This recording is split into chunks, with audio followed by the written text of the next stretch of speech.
បន្ទាប់ពីបានឮសំឡេងសញ្ញាអាសន្នរបស់អង្គការមនុស្សលាក់ខ្លួនក្នុងទីប្រជុំជនប្រញាប់ប្រញ័រប្រមូលអីវ៉ាន់រៀបចំត្រៀមត្រឡប់វិញព្រោះអង្គការបានហៅត្រឡប់វិញយ៉ាងអាសន្នប្រកាសជារឿងធំនៅកំពុងកើតឡើងបន្ទាប់មកគាត់ទាំងអស់ត្រឡប់ទៅមូលដ្ឋានសម្ងាត់ជួបគ្នាបន្ទាប់ពីមនុស្សទាំងនេះទៅដល់មូលដ្ឋានសម្ងាត់ភ្លាមគេបានដោះស្រាយការបោកបញ្ឆោតបង្ហាញមុខពិតរបស់ខ្លួនចេញរងចាំរហូតទាំងអស់ត្រឡប់មកទីតាំងពេលនោះស្ត្រីឈ្មោះស្ទឹងកណ្ដុរដែកដើរចេញមកនាងបានបង្ហាញថាសត្រូវធំពីរោះបង្ហាញខ្លួនម្ដងទៀតរឿងនេះធ្វើឲ្យមនុស្សនៅទីនោះភ្ញាក់ផ្អើលយ៉ាងខ្លាំងព្រោះគេគិតថាគូប្រជែងធំជាងគេបន្ទាប់ពីសង្គ្រាមធំមួយកន្លងមកប៉ុន្មាន10ឆ្នាំគាត់បាត់ខ្លួនជាស្រមោលពេលនោះស្ត្រីម្នាក់បានយកបាល់ប៉ាខ្វែងពីជ្រុងមួយចេញមកវិញបន្ទាប់គាត់បើកឧបករណ៍វេទមន្តឲ្យមនុស្សទាំងអស់រួមជុំគ្នាមកទទួលភារកិច្ចប៉ុន្តែដើម្បីការពារឲ្យត្រីមនុស្សបរិភោគមិនបង្ហាញអាថ៌កំបាំងពួកគេបានប្រើតែភាសាសញ្ញាមានតែសមាជិកគ្រួសារយល់បញ្ជូនពាក្យបញ្ជាពួកដីក៏ខ្លាចដែរភាសាសញ្ញារបស់ចំនួនកម្មកុងមានន័យថាឲ្យមនុស្ស3នាក់យកវត្ថុសំខាន់របស់សាលាយកទៅដាក់នៅពោះតុងនៅសាលាតៃអ៊ីងទាំងពីរចំណែកអ្នកនៅសល់ទៀតត្រូវចេញទៅស្វែងរកប្រធានសាលាម្នាក់ថ្មីព្រោះមានតែគាត់ប៉ុណ្ណោះដែលអាចទប់ស្កាត់វិបត្តិនេះបានថ្ងៃកន្លងខែបាត់បង់ពុកមកខ្យល់និងពួកអគិសនីក៏មកដែរបន្ទាប់ពីបែងចែកភារកិច្ចរួចមនុស្សទាំងអស់ចាប់ផ្ដើមដើរផ្លូវខ្លួនឯងដឹងថាពីប៉ុន្មានថ្ងៃមុនមានបុរសម្នាក់ដែលមានរូបរាងប្លែកមកស្នាក់នៅហាងជាមួយត្រីមួយមិនគិតថាម្ចាស់ហាងស្រឡាញ់អ្នកមានប៉ុន្តែរារាំងក្រីក្រហាងយើងមានច្បាប់តខ្លួនសត្វចិញ្ចឹមមិនអនុញ្ញាតឲ្យចូលក្នុងហាងទេបើខ្ញុំបរិភោគសត្វចិញ្ចឹមបានទេ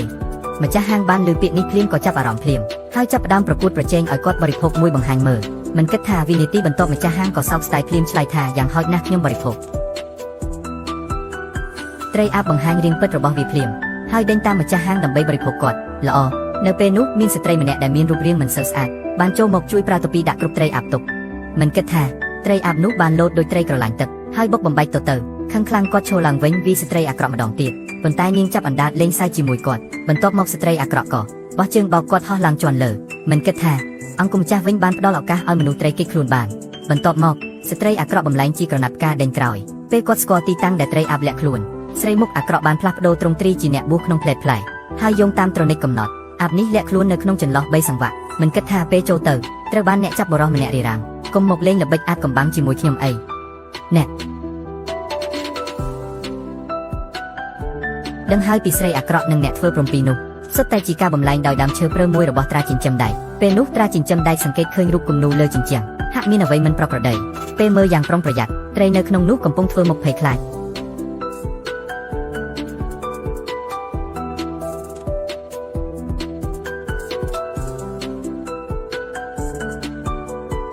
គ្រាន់តែដោយសារត្រីអាប់ស្រក់ទឹកមាត់ទៅលើគាត់ត្រចៀកដែកក្រហមកំពុងខឹងខ្លាំងបានវាយគាត់យ៉ាងឆ្កួតបន្ទាប់ពីបញ្ចប់ការផ្ទុកពួកគេបាននាំវាចូលទៅក្នុងអង្គការប្រគល់មេដឹកនាំមិនគិតថាមេដឹកនាំមើលមួយផ្លែតប៉ុណ្ណោះក៏រកឃើញថាពួកគេបានជាប់លុយមិនល្អទ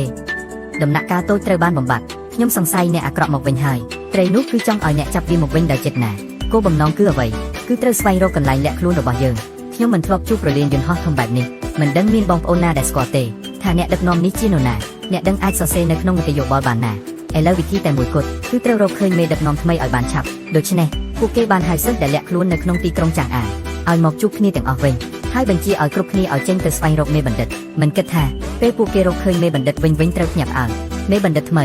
វិញជាក្មេងស្រីមួយនាក់ដែលស្លាប់ស្លាប៉ុន្តែលើដៃរបស់គាត់វិញមានសញ្ញារបស់មេដឹកនាំថ្មីប៉ុន្តែរឿងដែលគួរឲ្យភ្ញាក់ផ្អើលបន្ថែមទៀតក៏កើតឡើងបន្ទាប់មកពេលដែលជូកេឃីងយុននាំអាហារឲ្យគាត់ក្មេងស្រីម្នាក់ដែលមើលទៅងឹតនោះបានបរិភោគមីខ្ពស់ពីខ្វាយចូលដោយមិនដឹងខ្លួនមិនគិតថានឹងមានហេតុការណ៍ដ៏អស្ចារ្យនៅមុខភ្នែកនេះឡើយមុននេះគាត់នៅតែមើលល្ងឹតក្មេងស្រីតូចម្នាក់បានផ្លាស់ប្ដូរជាប្រញាប់ជាភិនិច្ចយៈមួយ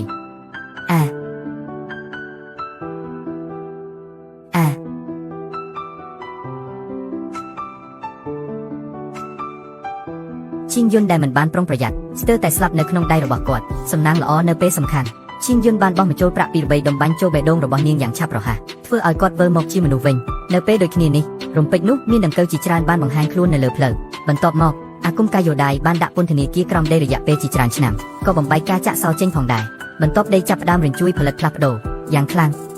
ងក្នុងរយៈពេលបន្តិចបន្តផ្លូវលើវិថីបានបែកចេញជាច្រើនកន្លែងបន្ទាប់មកទៀតតំបន់ដែលធ្លាប់មានមនុស្សច្រើនក៏ចាប់ផ្ដើមរំចុះសូម្បីតែវត្តតាយជូក៏បានក្លាយជាផ្លូវបាក់បែកទាំងមូលក្នុងរយៈពេលមិនដល់1នាទីទីតាំងវត្តតាយជូក៏ក្លាយជារន្ធជ្រៅមួយគ្មាននរណាដឹងថារន្ធនោះជ្រៅប៉ុណ្ណាហ ហើយក៏គ្មាននរណាដឹងថារនោះខាងក្រោមមានអ្វីមួយហើយអាជ្ញាធរចាប់ខ្លួនអាចេងក៏បានមកដល់ទីតាំងភ្លាមដែរដើម្បីស្វែងយល់មូលហេតុគាត់បានចូលទៅក្នុងរោងជ្រៅនោះដោយផ្ទាល់ដោយមិនដឹងថានៅពេលនោះមានមនុស្សមួយក្រុមបានចូលទៅក្នុងរោងជ្រៅមុនគេហើយមនុស្សទាំងនោះទាំងអស់គឺជាអ្នកមានសមត្ថភាពពិសេសសម្រាប់ប្រយុទ្ធប្រឆាំងនឹងអារក្សដឹងហើយថានៅក្នុងរោងជ្រៅនេះបានបិទមុខមេអារក្សទាំងអស់គឺកំណត់សឹកក្រពើនៅមុនគ្រប់សាសនាច្រើនបានសហការគ្នាទើបអាចបិទមុខវានៅទីនេះបានមិនគិតថាបានកន្លងជាយូរហើយការបិទមុខនោះក៏ចាប់ផ្ដើមរលំវិញនៅពេលនេះនៅក្នុងរោងខ្មៅបានកើតមានសត្វធំមួយយ៉ាងភ្លឺភ្លាំងរូបរាងរបស់វាស្រដៀងនឹងសត្វបជាភ្លុះមួយប៉ុន្តែលើកវាបង្ហាញខ្លួនចេញមកវិញរាងកាយវាត្រូវបានគ្របដណ្ដប់ដោយដៃប៉ះមនុស្សអាក្រក់នេះគឺជាផ្នែកមួយនៃសត្វអាក្រក់ធំ4គឺឈ្មោះឈាមក្រហមសត្វខ្លាឃ្មុំសម្ងាត់ពេលវាបានដឹងពីឈាមក្រហមវាបានឆ្លើយតបភ្លាមនៅពេលនោះឈាមក្រហមបានគប់ដៃប៉ះរបស់វា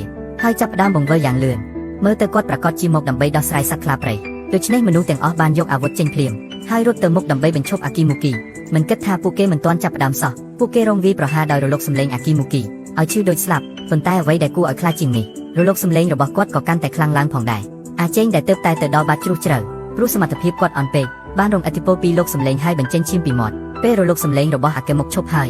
ត្រារបស់សត្វខ្លាសង្វៀនត្រូវបានអាកេមុកដោះចេញរួចហើ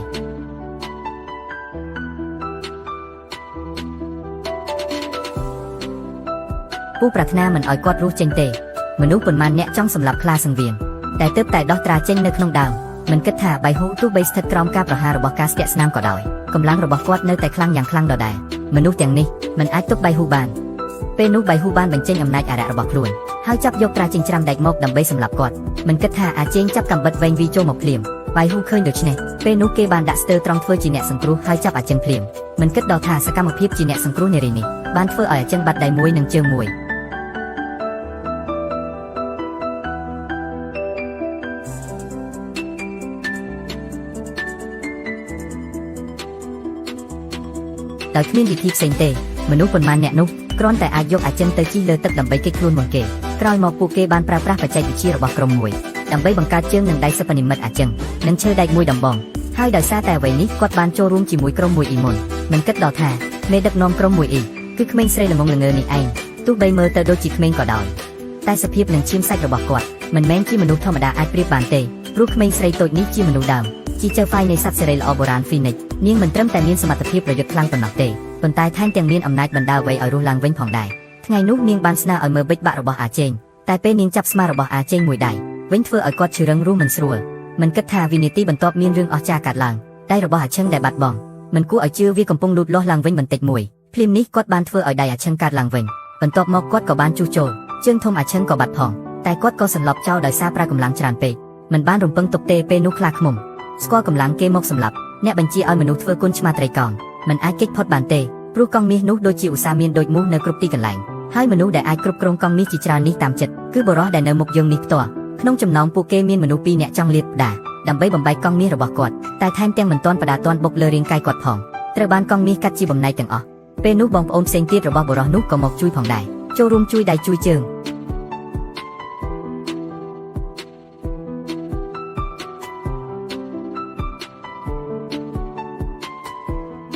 ប៉ុន្តែចុងក្រោយគ្មាននរណាអាចទប់ទល់បានទេនឹងអំណាចកង់មាសប៉ុន្តែនៅពេលបរិសុទ្ធនោះរៀបចំសម្លាប់ពួកគេទាំងអស់មិនគិតថានឹងត្រូវក្មេងប្រុសខ្ចោះម្នាក់ដោយមិនដឹងខ្លួនបានរារាំងវ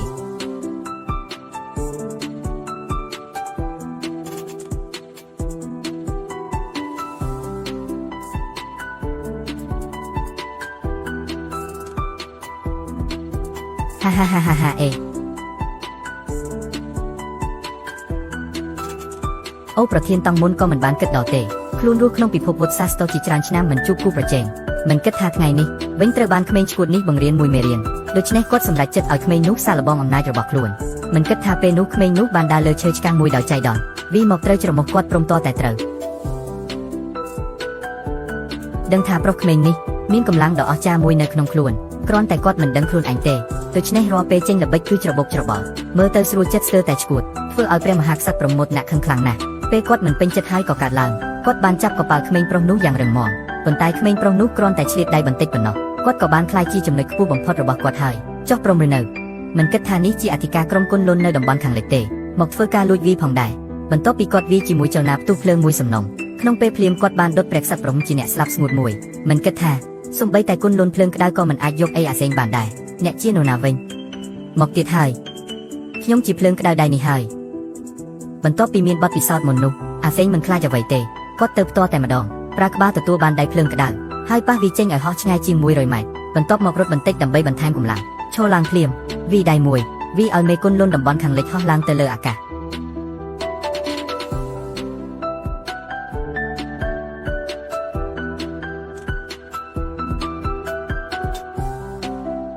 ប៉ុន្តែក្រុមដៃត្រចៀកស្រឡាយដែលទទួលខុសត្រូវនាំមេគុណលុនគេចផុតពួកគេមិនមានសំណាងដូច្នោះទេនៅពេលពួកគេកំពុងគេចខ្លួនពួកគេបានជួបប្រទះអាយ៉ងមិនចាស់នៃរោគ7ពណ៌អាយ៉ងមិនចាស់តែខ្ញុំជាមួយពួកយើងបានយល់ច្រឡំថាជារុក្ខជាតិកំណើតវិជាវានឹងជាអ្វីទៅ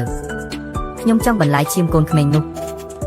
មិនត្រឹមតែប៉ុណ្ណោះវាក៏ឆក់យកកម្លាំងរបស់ខ្ញុំទៅទៀតបន្ទាប់ពីនិយាយចប់យិនវ៉ាងមិនចាស់បានបំលែងខ្លួនជាខ្យល់ខ្មៅភ្លាមវាបានចាប់ផ្ដើមវាអាប៉ែចំណែកអាប៉ែវិញក៏ព្យាយាមពន្យាពេលដើម្បីឲ្យតែទៀនឆេងទីនឹងអ្នកដតីអាចគេចខ្លួនបានទាន់ពេលមិនគិតនៅពេលនោះទេទឹកបឹងខាងមុខបានរលាយคล้ายជាខ្លោងមួយចំនួនភ្លាមសម្រាប់យើងខ្ញុំដឹងហើយវាជាមេក្រុមអ្នកសុំទានឈ្មោះប៉ាអំពូនប៉ាអំបិយ័នម្នាក់នេះមិនគោរពច្បាប់វុទ្ធសាស្ត្រទេបានវាបញ្ច្រាស់ទៅលើអាប៉ៃដែលកំពុងប្រយុទ្ធជាមួយយាយមិនចាស់ប៉ាអំបិយ័នអ្នកហ៊ានវាខ្ញុំពីក្រោយដូចគ្នាខ្ញុំក៏ត្រូវការឈាមនារីអាក្រក់នោះដែរទៅស្លាប់ទៅ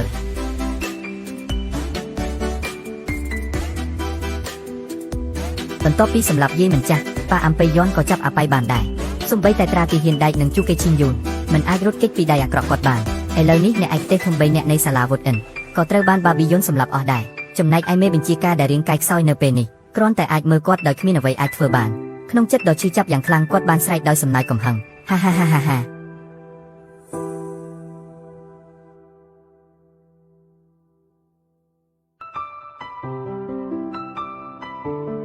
មិនគិតថាគ្រាន់តែស្រែកមួយដងគាត់បានសម្លាប់បាប៊ីយុនប៉ុន្តែអ្វីដែលមិនគិតថានឹងកើតឡើងទៀតគឺអ្នកដូចជាឈីងយុនដែលបានស្លាប់រួចហើយបានរស់ឡើងវិញម្ដងទៀតដឹងថាជាអ្នកដឹកនាំបានចាយធម្មពលរបស់ខ្លួនប្រើអំណាចដើម្បីរស់ក្រុមគាត់ឡើងវិញប៉ុន្តែគាត់ខ្សោយនៅក្នុងធម្មជាតិក៏បានប្រឈមនឹងការប្រតិចប្រដាល់ធ្ងន់ធ្ងរនិងបាត់បង់ជីវិតដែរចំណែក3អ្នកពួកគេក៏បានទទួលស្នងអំណាចមួយផ្នែកពីមេគ្រួសារដែរបន្ទាប់បញ្ចុះសឹកមេគ្រួសារអាប៉ាដាងហើយសាលាទាំងមូលមកជាមួយគ្នាភ្លាមពួកគេបានសម្រេចចិត្តទៅសម្លាប់អរិយសត្វខ្លាពណ៌ដើម្បីសងសឹកឲ្យមេគ្រួសារបន្ទាប់ពីមនុស្សមួយចំនួនទទួលបានអំណាចទេពនាគ Phoenix ពួកគេបានវាយប្រហារខ្លាឃ្មុំនិងឈើក្រហមដោយមិនអាចប្រឆាំងវិញបានសោះមិនគិតថាខ្លាឃ្មុំអាចបំលែងខ្លួនជាយូសិនជីបានទេហើយជ្រើសរើសរួមជាមួយឈើក្រហមជាអង្គតែមួយពេលសត្វអាពីរអ្នកនេះរួមជាអង្គតែមួយពួកគេនឹងមានអំណាចបំផ្លាញពិភពលោកប៉ុន្តែពួកគេបានភ្លេចថាសេនឆៃមានអំណាចកំណើតឡើងវិញដោយដែលគេនិយាយសេនឆៃកើតឡើងវិញពីភ្លើងពេលព្រើពីររួមគ្នាបង្កើតវាម៉ាញេទិកភ្លើងវាបានធ្វើឲ្យមេគ្រូស្ទើរត្រឡប់មកវិញនៅពេលដែលអាកាគីវាប្រហារដ៏ខ្លាំងបំផុតរៀបចំបំផ្លាញគ្រប់គ្នានៅទីនោះពេលវេលានៅលើផែនដីទាំងមូលបានឈប់ស្ទើរតែមួយពេលនោះមើលទៅវាជាភីនិកដែលបានរស់ឡើងវិញពេញលេញហើយ